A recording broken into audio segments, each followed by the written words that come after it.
Já podeis da pátria, filhos, contente a mãe gentil.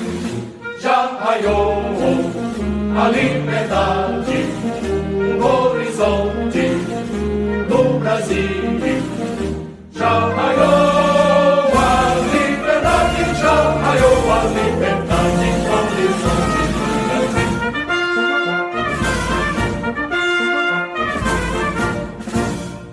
Brava gente brasileira, longe vá, devou servir, ou ficar a pátria livre, ou morrer pelo Brasil. Ou ficar a pátria livre, ou morrer pelo Brasil.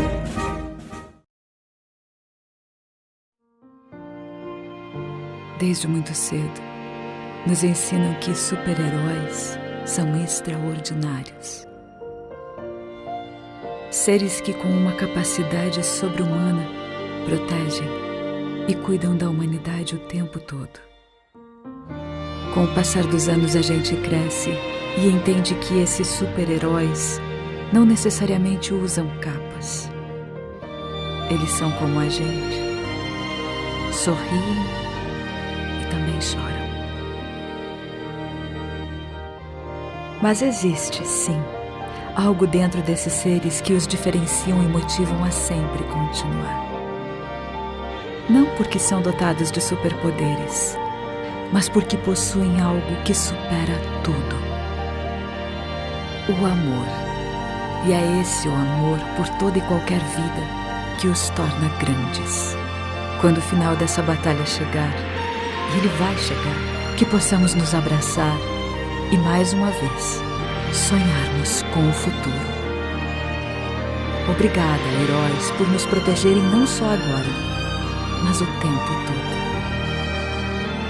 Se somos fortes, só o somos porque vocês estão conosco.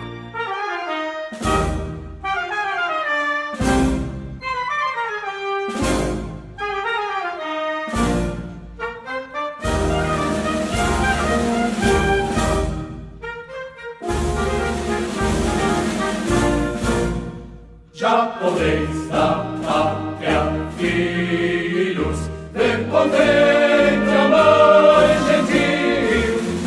Já raiou a liberdade, o horizonte no Brasil.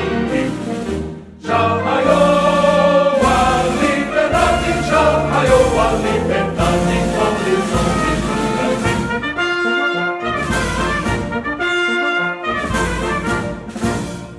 Brava gente